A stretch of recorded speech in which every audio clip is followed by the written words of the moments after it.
एक बार महात्मा बुद्ध एक गांव में अपने शिष्यों सहित घने पेड़ की छांव के नीचे बैठे थे। आसपास के गांवों से बहुत से लोग अपनी मानसिक समस्याएं लेकर महात्मा बुद्ध के पास आ रहे थे। महात्मा बुद्ध उन सब की मानसिक परेशानियों का समाधान देते। सब लोग खुशी खुशी अपनी समस्याओं का समाधान पाकर वहां से लौट रहे थे। वहीं से कुछ दूर बैठा लोगों को बुद्ध के पास जाते देख एक दुखी भिखारी अपने भाग्य को कोसता हुआ यही सोचने लगा कि अभी कुछ देर पहले तो ये लोग दुखी मन से मुंह लटकाए उन महात्मा के पास गए थे और अब इतना खुश होकर कैसे वापस लौट रहे हैं। आखिर माजरा क्या है? जरा मैं भी जाकर देखूं कि वो महात्मा ऐसा कौन सा खजाना बांट रहा है। जब वो दुखी भिखारी कुछ नजदीक गया तो उसने देखा कि ये महात्मा तो लोगों को प्रवचन देकर लोगों के दुख का निवारण कर रहे हैं। ये देखकर भिखारी के मन में भी तीव्र इच्छा हुई कि क्यों ना मैं भी इन महात्मा को अपना दुख बताऊं, मुझे भी अपने दुखों का समाधान अवश्य मिलेगा।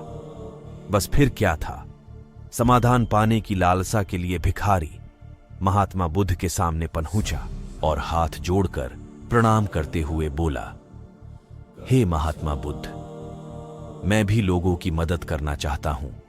मुझे लोगों की मदद करने की बहुत इच्छा है, लेकिन मैं कैसे मदद कर सकता हूं? मैं बहुत गरीब हूं। मेरे पास न तो पैसे हैं और न ही कोई ऐसी चीज जिससे मैं किसी की मदद कर सकूं। मैं कोशिश करने पर भी किसी की मदद नहीं कर सकता। मुझे भगवान ने इतना गरीब क्यों बनाया? हे महात्मा, मुझ पर कुछ कृपा करो।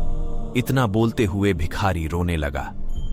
महात्मा बुद्ध बोले, आप बहुत अज्ञानी हैं, क्योंकि आप अभी तक इस भ्रम में जी रहे हो कि तुम्हारे पास कुछ नहीं, जबकि दूसरों को कुछ देने के लिए तुम्हारे पास बहुत कुछ है। तुम बिना धन और वस्तु के भी दूसरों की मदद कर सकते हो। तुम्हारे पास जुबान है जिससे तुम मीठे शब्द बोलकर किसी के दुखी चेहरे पर मुस्कान ला सकते हो। इन्हीं शब्दों की ताकत से तुम किसी के भी टूटते हौसलों को फिर से मजबूत कर सकते हो। इन शब्दों की शक्ति से आप किसी के भी मन में सकारात्मक विचारधारा के बीज बो सकते हैं और उसे गलत रास्ते पर जाने से रोक सकते हैं। लेकिन अज्ञानतावश तुम अब तक इस बात को समझ नहीं पाए और इस भ्रम में अब तक जीते रहे कि तुम्हारे पास मदद करने के लिए कुछ नहीं। किसी की मदद करने के लिए धन और वस्तु का होना अनिवार्य नहीं है।